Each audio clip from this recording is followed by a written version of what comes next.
성경 말씀을 봉독하겠습니다. 시편 95편 1절 2절 읽고 6절 7절 읽겠습니다. 다 찾으신 줄 알고 봉독해 올리겠습니다. 오라 우리가 여호와께 노래하며 우리 구원의 반석을 향하여 즐거이 부르자. 우리가 감사함으로 그 앞에 나아가며 시로 그를 향하여 즐거이 부르자. 6절 7절 다 같이 합독하겠습니다. 오라 우리가 굽혀 경배하며 우리를 지으신 여호와 앞에 무릎을 꿇자. 대저전은 우리 하나님이시요 우리는 그의 기르시는 백성이며 그 손의 양이라. 너희가 오늘날 그 음성 듣기를 원하노라. 아멘. 우리의 구원자 되시는 여호와 하나님은 우리로 하여금 가장 먼저 죄에서 구원해 주셨습니다.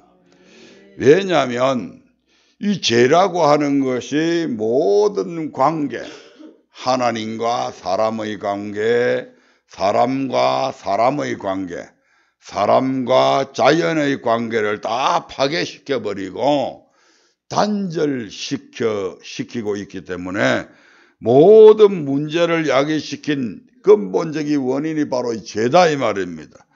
그래서 이 문제, 즉 이 죄에서 구원하지 않고는 그 어떤 다른 문제를 해결할 수 없기 때문에 우리 하나님께서는 우리를 이 죄로부터 구원해 주셨습니다. 죄가 하나님과 우리 사이를 단절시켜 버렸잖아요. 죄가 아담을 찾아오시는 하나님을 찾아오지 못하도록 막아버렸잖아요.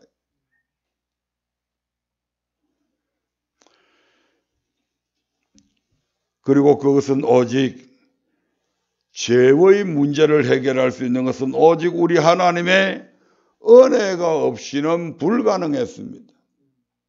그래서 우리의 어떤 노력에 의해서가 아니라 하나님이 우리를 향하신 전적인 그 사랑과 우리 주님의 우리를 위한 희생과 이 모든 것들을 통해서 이루어진 것입니다. 아멘. 그래서 이것을 가리켜서 하나님의 선물이다. 전적인 하나님의 은혜다. 우리가 어떻게 가문이 좋거나 우리가 도덕적인 생활을 좀 했거나 윤리적으로 좀 바른 생각을 갖고 살았거나 이런 것들 때문에 우리에게 주어진 것이 아니다 이 말이에요. 그리고 그 말씀에 이어서 오늘은 구원자 되시는 여호와 하나님이라고 하는 동일한 제목을 통해서 두 번째로 우리의 구원자 되시는 여호와 하나님은 어떤 하나님인지 알아보도록 하겠습니다. 우리의 모든 환경에서 우리를 구원해 주시는 하나님이십니다. 우리를 죄에서 구원해 주시는 하나님뿐만 아니라 하나님께서 우리에게 나타내신 두 번째의 구원은 모든 환경에서 우리를 구원해 주시는 하나님이십니다. 출애굽기 6장 7절의 말씀을 한번 보겠습니다. 출애굽기 6장 7절입니다. 같이 읽어볼까요? 너희로 내 백성을 삼고 나는 너희 하나님이 되리니 나는 애굽 사람의 무거운 짐 밑에서 너희를 빼어낸 너희 하나님 여호와인 줄 너희가 알지라. 애굽에서 즉 죄에서 또는 세상에서 우리를 건져주신 것으로 끝내지 않으시고 우리를 구원하신 우리 하나님은 우리의 모든 환경에서 주어지는 모든 어려움과 고통 속에서 우리를 구원해 주시겠다고 언약하셨습니다. 그래서 이것을 요약해서 환경에서의 구원이라고 말합니다. 죄에서의 구원은 하나님의 전적인 은혜로 말미암아 우리에게 주어졌지만 이 환경에서의 구원은 우리의 노력이 필요합니다. 우리의 순종이 요구되고 있습니다. 우리 하나님은 우리의 모든 환경 가운데서 그래서 너희로 내 백성을 삼고 나는 너희 하나님이 되겠다. 신정 정치에 있어서 모든 주권은 누구한테 있습니까? 신에게, 즉 하나님에게 있잖아요. 아멘. 그분이 당신의 모든 백성들을 책임져야 될 의무가 있고 먹이고 입혀야 될 의무가 바로 그 신에게 있잖아요. 백성들은 그 신 앞에 엎드려 경배하며 순종해야 될 의무가 있는 것이고, 그러한 그 백성들의 신은 그 백성들을 보호하고 지켜줘야 될 의무가 있는 겁니다. 아멘.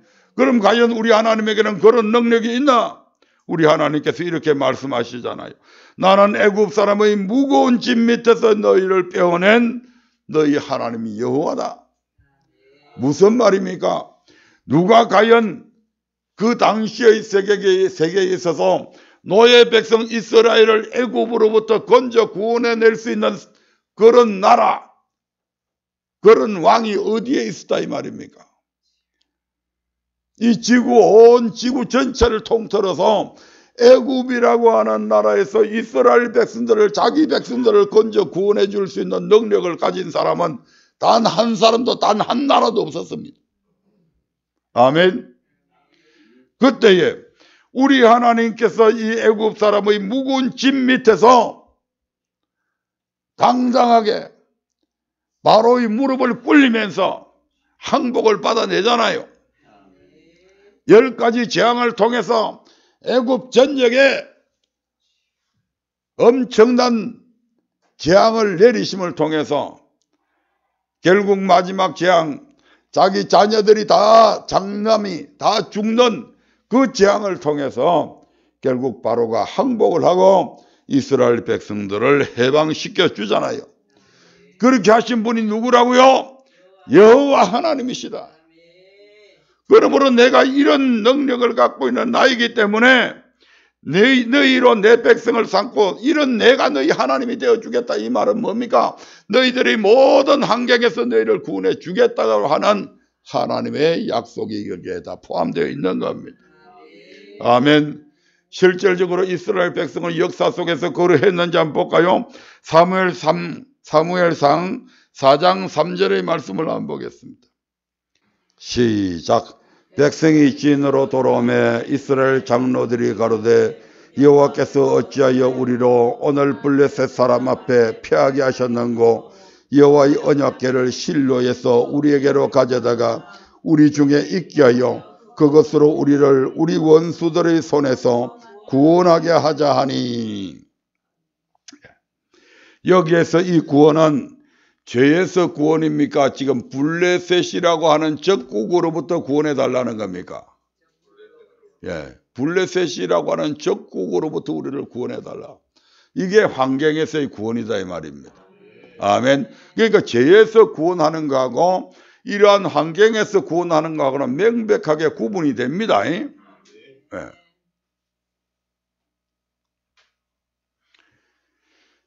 이스라엘 백성들에게 있어서 대표적인 대적, 가나안에 들어가면 7족속이 있는데 그 중에서 대표적으로 역사적으로 보면 계속 이스라엘을 자주 침공하고 괴롭혔던 그 족속들이 바로 이 블레셋 민족들입니다. 아멘. 네, 끊임없이 그들은 이스라엘 백성들을 침공해서 노예 삼기를 하고 성을 뺏어서 가기도 하고 농사 지어 놓으면 촌락에 들어가가지고 곡식을 다 뺏어가기도 하고 이런 것들입니다. 이 블레셋은 필리스티아라고 그렇게 되어 있더라고요. 그런데 이게 오늘날의 팔레스타인입니다. 이 블레셋 사람들이 살고 있던 5개 성읍들이 이들에게 있었죠. 그들이 점령하고 있었던 지역이 지금의 팔레스타인입니다. 네.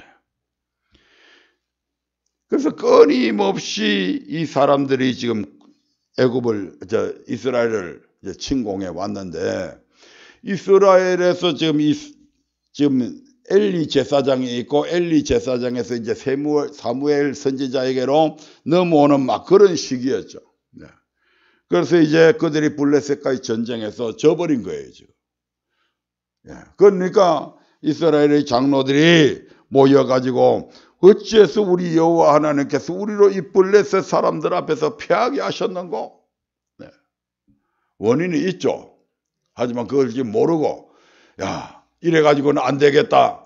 우리가 저 블레셋 사람들을 이기기 위해서는 여호와의 언약궤를 실로에서 우리에게로 가져다가 우리 중에 있게 해서 그것으로 우리 원수들 손에서 구원하게 하자. 언약궤가 어떤 궤입니까? 여호와 하나님이 임재해 계시는 궤가 언약궤입니다. 아멘. 그래서 그 언약궤만 앞세워 가면 자기들의 원수 블레셋에게 이길 수 있다고 생각했던 거죠. 그래서 엘리의 두 아들 홈리와 비느하스가 이제 그들이 제사장이니까 이 언약궤를 가지고 자기 백성 이스라엘 백성들을 이끌고 블레셋하고 전투를 했는데 죄송하게도 이스라엘 백성들이 그 전투에서 완전 그냥 패해버렸습니다. 이스라엘 백성들이 3만 명이 그 전투에서 죽었습니다. 그리고 법궤까지도 빼앗겼습니다. 하나님이 임재해 계신다고 하는 그 법궤까지도 뺏겨버렸어요. 그럼 하나님이 구원할 능력이 없는 건가요?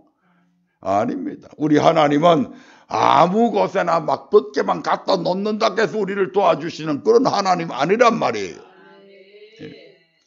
오히려 그걸 전쟁터에 이용하기 위해서 법궤를 자기들 마음대로 하나님 앞에 물어보지도 아니하고 그 전쟁에 끌고 가가지고 법궤까지 빼앗겨버리고. 근데 놀라웠게도 이 빼앗긴 법궤가 그 블레셋 사람들이 자기들이 가지고 법궤를 빼앗아 가지고 자기들이 섬기는 신인 다곤 신당에다가 딱 갖다 놨는데 그때부터 하나님은 역사하는 겁니다. 아멘. 블레셋 사람들이 자고 일어나서 자기들 법당에 딱 들어가 보니까 막 이 자기들의 신상인 블레셋 신상이 그냥 땅바닥에 팍 처박혀 갖고 여호와의 단 앞에 엎드려져 있는 겁니다. 그래서 다시 이렇게 세워놨는데 그 다음날 또 가보니까 이제는 그냥 엎드려진 게 아니고 목은 목대로 팔은 팔대로 몸뚱아리만 댕그랑 남아가지고 엎드려져 있고 팔다리는 어디 갔는지 막 저쪽 기퉁이하고 다 널브러져 있는 겁니다. 뿐만 아니고 이래가지고는 안 되겠다 해가지고 법궤를 그 블레셋이 5 성읍이 있거든요. 이 성읍에 이런 재앙이 있으니까 그 성읍 말고 또 다른 데로 또 이제 언약궤를 옮기는데 거기에 옮겼더니 거기에서는 또 그쪽에 있는 백성들이 전부 다 막 독종에 걸리고 난리 법석이 났습니다. 그러니까 아무도 막 이 법궤를 서로 자기들 성읍에 안 오도록 하려고 오늘날 이야기하면 그 우한폐렴 걸린 사람들 저 어디 천안에 오려고 그러니까 천안 시민들이 막 들고 일어나고 아산에 가니까 막 아산의 시민들이 들고 일어나고 하듯이 서로 이 언약궤 오는 것을 그냥 서로 그냥 이렇게 방비를 하다가 7개월 동안 이런 고역을 겪게 됩니다. 그러다가 이러다가는 안 되겠다 해가지고 그 법궤를 이제 이스라엘로 다시 돌려보내게 되는데 거기에 우리가 잘 아는 젖먹이는 암소 2마리를 그 수레에 메고 그 수레 위에 언약궤를 싣고 그리고 저 이스라엘 백성들이 있는 벳세메스를 향해서 가도록 그렇게 합니다. 그러면서 만약에 이 소가 안 가고 버티면 이건 이 재앙이 그냥 우연히 일어난 것이고 만약 이 젖먹이는 소가 송아지도 뒤돌아보지 아니하고 그 벳세메스로 올라가면 이거는 여호와의 신이 한 것이다. 이렇게 이제 계략을 짓고 그들이 법궤를 이스라엘 땅으로 다시 돌려보내게 되는데 소가 자기 젖먹이는 그 송아지를 놓고 가는데 이 소가 얼마나 눈물을 흘리는지 눈물을 흘리면서 그 벳세메스 언덕길을 뒤도 안 돌아보고 그대로 올라가게 됩니다. 아멘. 하나님은 우리의 모든 환경에서 우리를 구원해 주시는 하나님이다 이 말이에요. 아멘. 그 외에도 여러 군데 나와 있어요.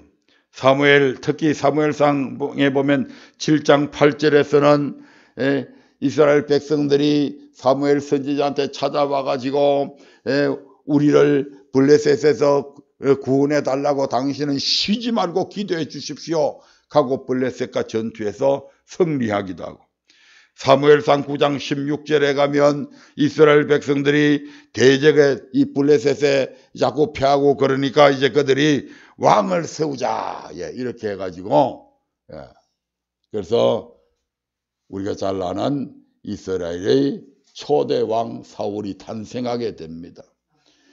그 사울을 통해서 결국 블레셋에서 구원받자, 이런 이야기들도 있고. 한 군데 더 보겠습니다. 사무엘상 10장 19절 한번 볼까요? 사무엘상 10장 19절입니다. 시작. 너희가 너희를 모든 재난과 고통 중에서 친히 구원하여 내신 너희 하나님을 오늘날 버리고 이러기를 우리의 왕을 세우라 하도다. 그런즉 이제 너희 지파대로 1000명씩 여호와 앞에 나오라 하고. 사무엘이 이제 나이가 많이 이제 들었는데, 그때 이스라엘 백성들이 이제 사무엘에게 두 아들이 있었는데 이 두 아들들은 사무엘처럼 그렇게 신실한 그런 선지자가 아니었어요.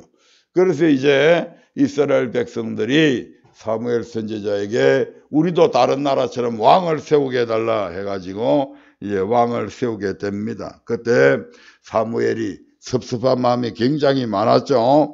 그래서 이제 그들에게 지금 뭐라고 얘기합니까? 너희가 너희를 모든 재난과 고통 중에서 친히 구원하여 내신 너희 하나님을 오늘날 버리고, 재난과 모든 재난과 고통 중에서 친히 구원했다라고 하는 얘기는 죄에서 구원하신 것이 아니고 환경에서 구원하는 거 맞죠? 모든 재난이라고 하는 그 환경에서 이스라엘 백성들을 구원해 내셨습니다. 바로 애굽에서부터 사사시대에 이르기까지 하나님은 끊임없이 그들의 삶 속에 간섭하셔서 개입하여 주셔서 그들을 구원해 내셨던 겁니다. 신약에도 보면 마태복음 8장 25절에 보면 이 제자들이 갈릴리 바다를 지나가 한번 찾아보겠습니다. 마태복음 8장 25절 읽고 잠깐 설명드릴게요. 같이 읽어보겠습니다. 시작. 그 제자들이 나와 깨우며 가로되 주여 구원하소서 우리가 죽겠나이다. 이것은 어디에서 구원해 달라고 하는 것이냐면 바로 광풍에서, 이 갈릴리 바다의 광풍에서 우리를 구원해 달라는 그런 내용입니다. 그 앞뒤 구절을 보면 다 나와 있는데 시간 관계상 제가 다 안 읽습니다. 제자들과 함께 예수님께서 배를 타고 갈릴리 바다를 건너가시는데 그때에 그 갈릴리 바다에 광풍이 불기 시작합니다. 얼마나 폭풍이 거셌던지 그냥 물이 막 배 위로 막 넘쳐 들어오는 겁니다. 예수님은 그때에 고물에서 주무시고 계셨다고 얘기합니다. 제가 물어봤는데 잘 모르더라고요. 배가 보면 배는 이물이 있고 고물이 있어요. 고물이 어디예요? 지하 밑에? 터널 밑에 배 안에. 고물이 어디예요? 몰라요? 배는 고물은 배 뒤쪽을 얘기합니다. 이물은 배 앞쪽을 얘기하고요. 차는 앞자리가 좋죠. 앞자리에 앉으면 봉고차 같은 걸 타도 앞자리에 하면 이렇게 덜컹거리는 것도 덜 느끼고 그러는데 뒷자리로 갈수록 많이 흔들립니다. 그런데 대신 배는 앞이 안 좋아요. 왜냐하면 앞은 파도를 계속 깨고 나가야 되기 때문에 앞은 굉장히 흔들립니다. 아멘. 그래서 예수님께서 배 고물에서 주무셨던 것 같아요. 주무시고 계시는데 막 파도가 얼마나 치는지 막 배에 넘쳐 들어오니까 막 제자들이 공포에 질려가지고 배 고물에서 주무시는 막 예수님을 깨우는 거예요. 예수님 우리를 좀 살려주십시오. 우리 좀 구원해. 우리 다 죽게 생겼습니다. 그때 예수님께서 일어나셔서 바람과 파도를 꾸짖으니까 그것이 잔잔하게 되어버리죠. 아멘. 이때 제자들이 깨우며 가로되 주여 구원하소서 하는 이 말은 어디에서 구원해 달라는 겁니까?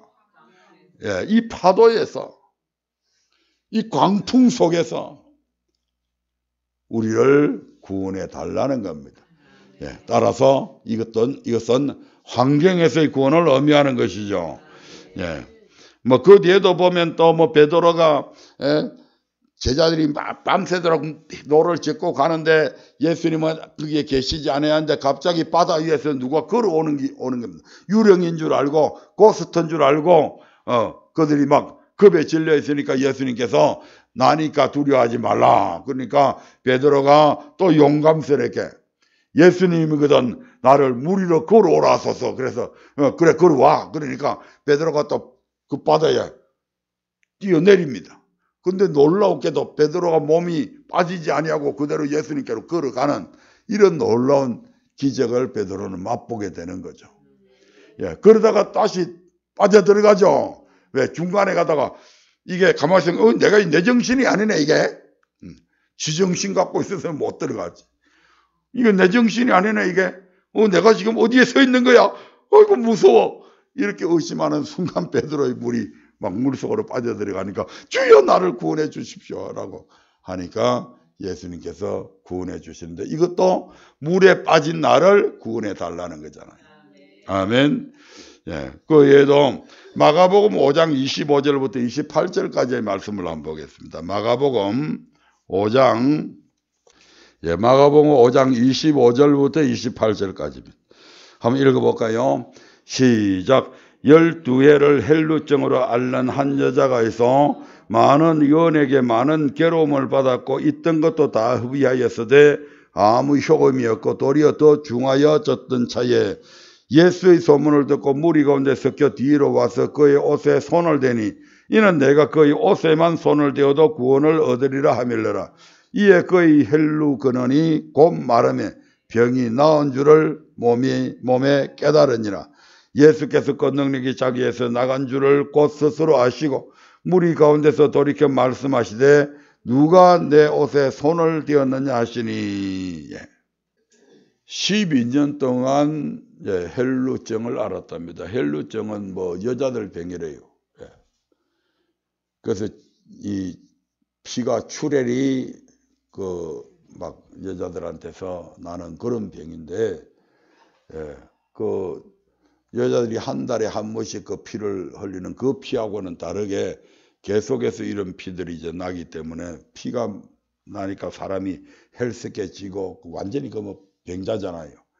그래서 이제 막 의사들을 찾아다니면서 이곳저곳 찾아다니면서 가지고 있는 돈도 다 이제 그 뭐 병원비로 다 들어가 버리고 그렇게 이제 가난하게 희망도 없이 이제 병원비도 없으니까 그렇게 살아가는데 어느 날 소문을 들으니까 예수라는 분은 모든 병을 다 고쳐주시고 잘 고친다고 하는 소리를 듣게 되는데 그 예수님이 바로 자기가 살고 있는 그 동네로 지나간다는 것을 듣게 됩니다.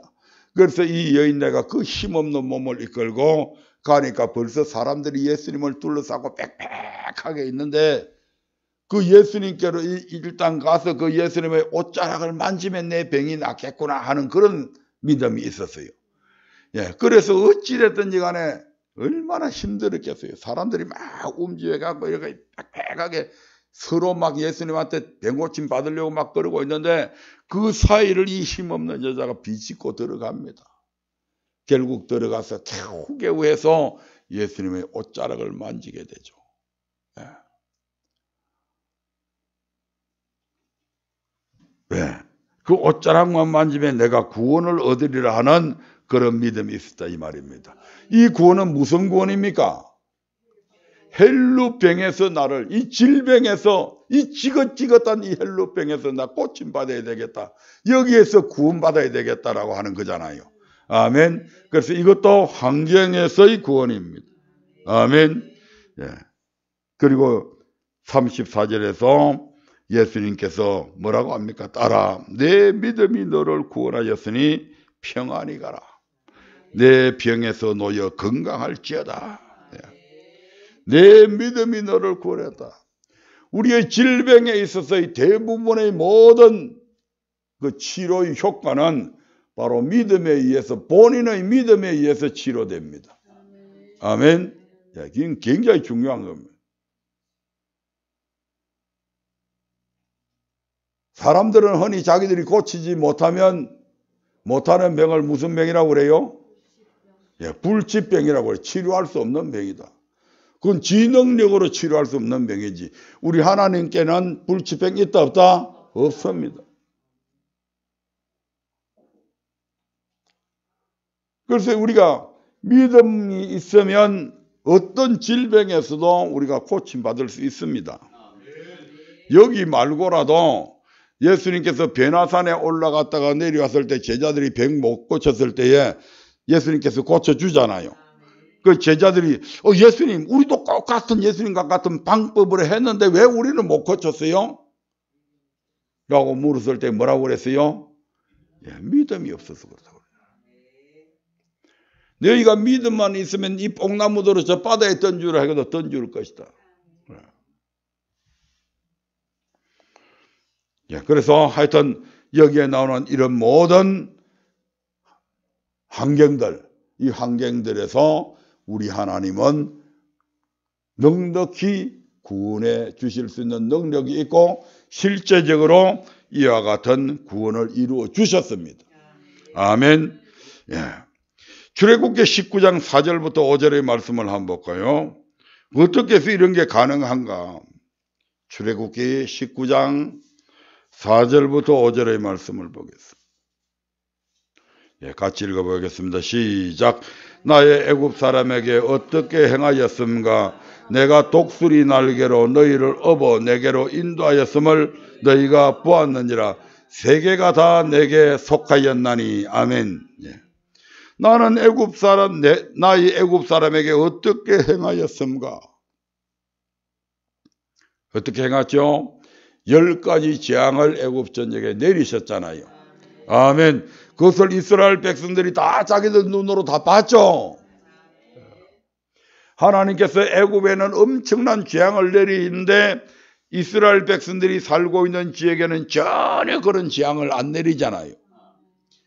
애굽 땅 전역에는 캄캄한 흑암이 되게 했는데 이스라엘 백성들이 있는 지역에는 그대로 태양이 떠오르고 해가 지고 해가 뜨고 다 했잖아요. 아멘.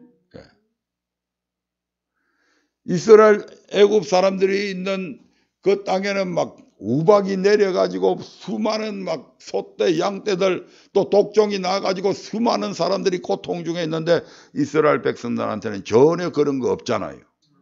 아멘. 이런 모든 것들 나의 애굽 사람에게 어떻게 행하였습니까? 또 뭡니까? 내가 어떻게 독수리 날개로 너희를 업어 내게로 인도하였음을 너희가 보았느니라. 독수리 날개로. 이스라엘 백성 독수리가 자기 새끼를 날개에 업고 어떤 지역에서 다른 지역으로 급속하게 아무 거침없이 이동했던 것처럼 이스라엘 백성들이 홍해 강야에서부터 시내산까지 오는 여정에서 엄청난 시련들이 어려움이 있었음에도 불구하고 우리 하나님께서 그것을 안전하게 그냥 옮겼잖아요. 이것을 볼 때에 뭐가 이 세계가 다 누구에게 속했다? 모든 세계의 역사는 우리 하나님이 주관하신다. 아멘. 모든 나라의 흥망성쇠도 우리 하나님이 주관하신다. 아멘. 하나님께서 이스라엘이 범죄하니까 아수르라고 하는 나라를 최대의 강국으로 만들어가지고 북이스라엘을 멸망시켜버리잖아요. 아멘. 그걸 누가 하셨다고요? 하나님께서 그렇게 하신 거예요. 그 아수르 제국이 교만해지니까 하나님께서 어떤 나라를 들어서 바벨론 나라를 일으켜서 이 아수르를 멸망시켜버리고 아수르가 점령했던 온 제국을 이 바벨론 제국이 통치하게 되잖아요. 어느 날 느부갓네살 왕이 그 온 천하를 큰 도성을 바라보면서 야 내가 힘이 있고 능이 있어서 이 모든 것을 했다고 교만해질 때에 하나님께서 느부갓네살을 그냥 7년 동안이나 소처럼 풀을 뜯어먹게 만들고 왕궁에서 쫓겨나서 이슬을 맞고 완전히 덜짐승처럼 그렇게 살게 만들어버리잖아요. 아멘. 그리고 7년이 지난 후에 다시 느부갓네살을 이제 원상 회복시켜 주죠. 완전히 그 길을 꺾어 놓은 겁니다. 네가 잘났어 임마. 네가 이 제국을 다스리고 있는 게 아니고 나 여호와 하나님이 너희한테 그렇게 한 거야. 보여주잖아요. 그렇게 떵떵거리던 이 바벨론 제국이 교만해지니까 느부갓네살의 아들 되어가서 하나님께서 페르시아 제국을 일으키잖아요. 메데 파사 연합군들을 일으켜가지고 이 바벨론 제국을 하루아침에 그냥 멸망시켜버리잖아요. 누가 그렇게 했다고요? 여호와 하나님께서. 온 세계가 내게 다 속했다. 우리가 다니엘서나 이런 데 보면 이게 전부 다 예언되어 있잖아요. 예언되고 그대로 딱딱 마치 뭐 시간 되면 알람 울려놓은 것이 딱 그때 되면 전부 다 그렇게 되잖아요. 그래서 이 페르시아 제국이 그냥 바벨론이 점령하고 있던 그 모든 제국보다도 더 넓은 영토를 갖게 되고 120도나 되는 엄청난 영토를 다스리게 되고 절대적인 왕권을 갖게 되잖아요. 그런데 하나님께서 이 페르시아 제국도 제대로 하지 않으니까 뭘 일으켜요?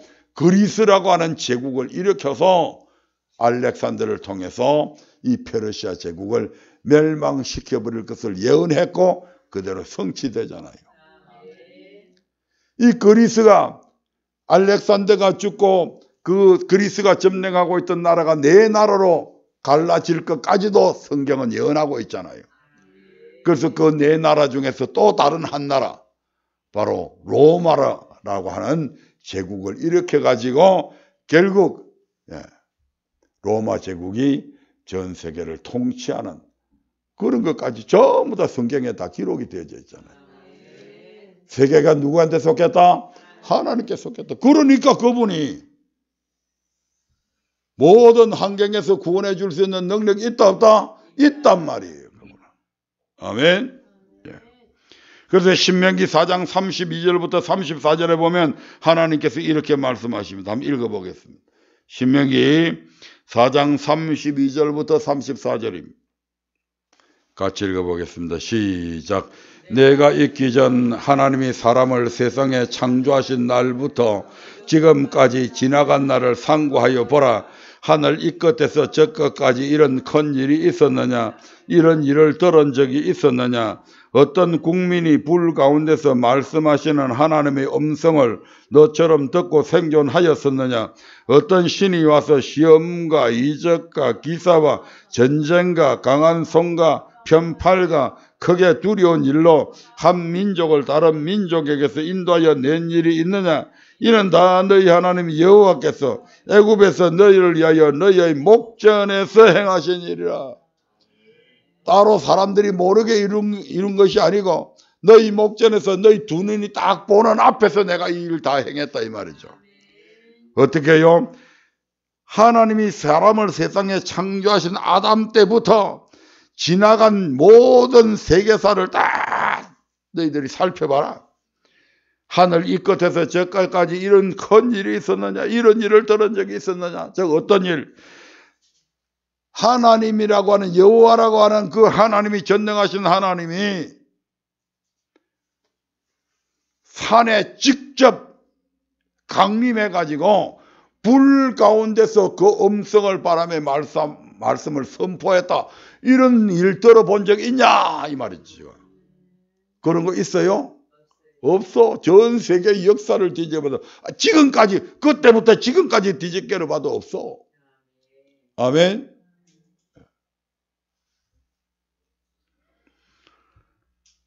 신이 하나님이 직접 인간의 역사 속에 직접 개입해가지고 이스라엘 백성들이 애굽에서 구원받을 때 하나님께서 이스라엘의 애굽 땅에 재앙을 내리실 때 이건 하나님이 이스라엘 그 애굽 땅에 직접 내려오셔서 하신 일이잖아요. 인간의 역사 속에 직접 개입하신 거잖아요. 아멘. 하나님께서는 직접 개입하지 않으시고 마귀를 통해서도 할 수도 있고 미국이라고 하는 나라를 통해서 원자탄을 만들어서 일본에 투하시킴을 통해서 일본 천황의 항복을 받아낼 수도 있고 이를 통해서 대한민국이라고 하는 나라가 해방되게 만들 수도 있습니다. 근데 하나님이 직접 역사 속에 뛰어들어서 간섭한 일은 이 일밖에 없다 이 말이죠. 아멘. 그렇게 해서 이스라엘 백성들을 애굽에서 이끌어내는데 이런 거 들어본 적 있냐? 한 민족을 다른 민족 애굽이라고 하는 이 민족에게서 인도해낸 것 같은 이런 일을 하는 것 있나?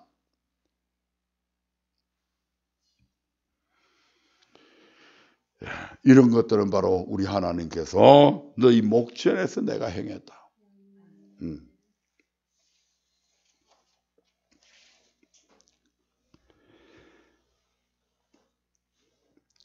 하나하나를 다 말씀을 드리려고 하면 끝이 없습니다.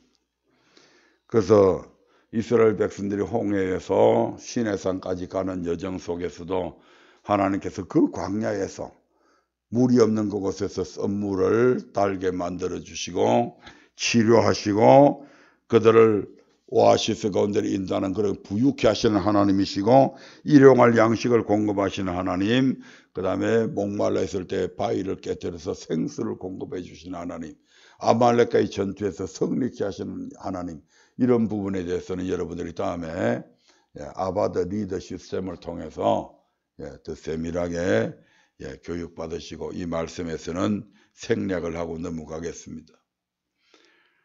하여튼 출애굽기에서부터 민수기에 기록되어 있듯이 이스라엘 백성들이 40년 광야 생활 내내 모든 하나님께서 이와 같은 환경에서 구원하는 역사를 일으켰는데, 하지만 모든 사람에게 이와 같은 하나님으로 역사하신 것은 아닙니다.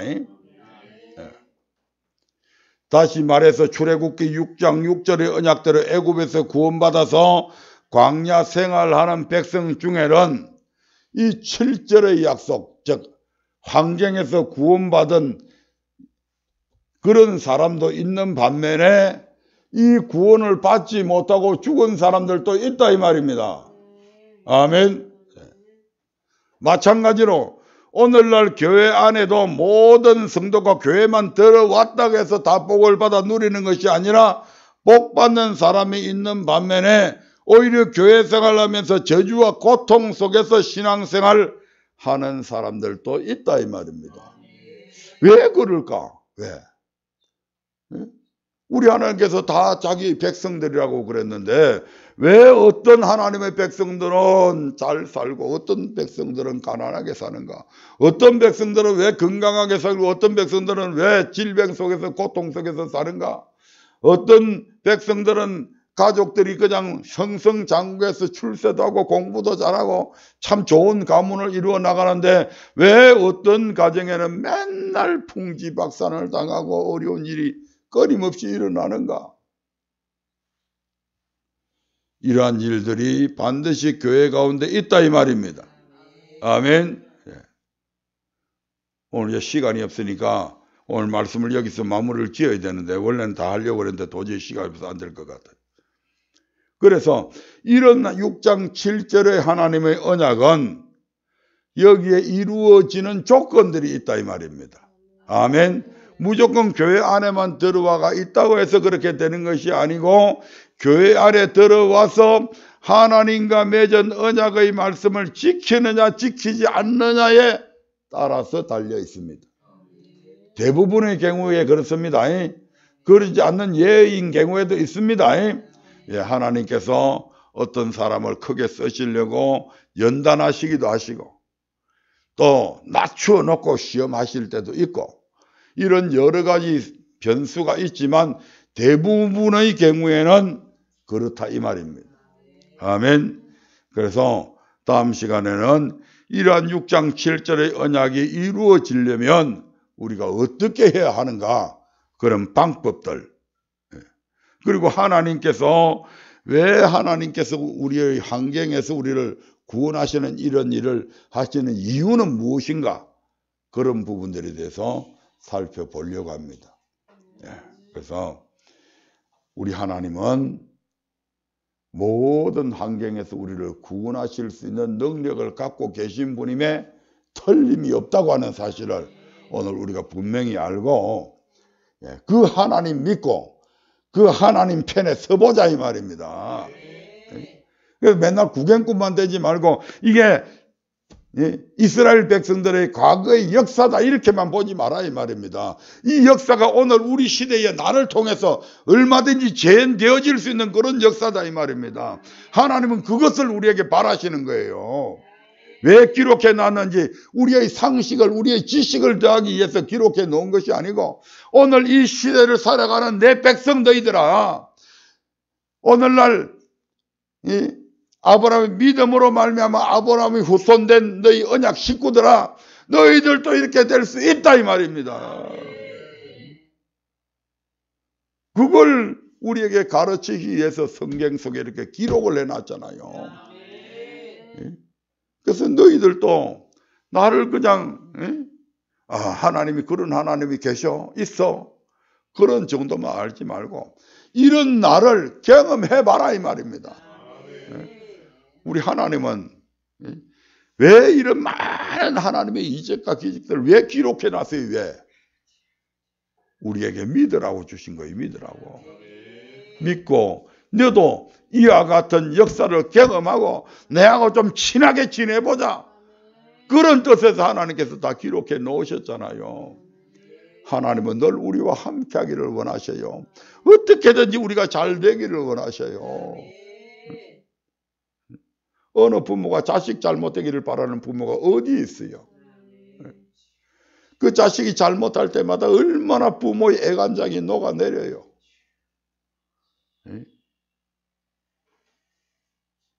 창자를 끊어낼 것 같은 그런 괴로움들이 부모의 마음에는 있다 이 말입니다. 자식들이 잘못될 때.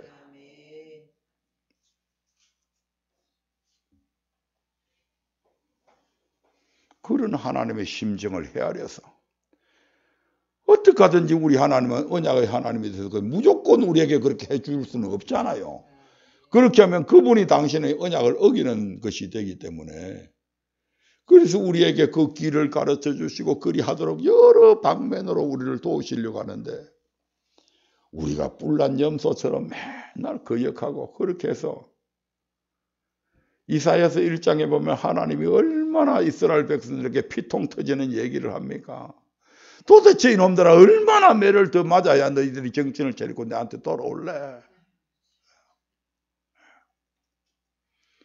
그 하나님의 마음을 더 이상 아프게 하는 저와 여러분이 아니라 그 하나님의 말씀대로 순종함으로 그분께서 원하시는 그 축복을 받아 누리는 저와 여러분들 되시기를 주의 이름으로 축원하면서 오늘 말씀을 여기서 마칩니다.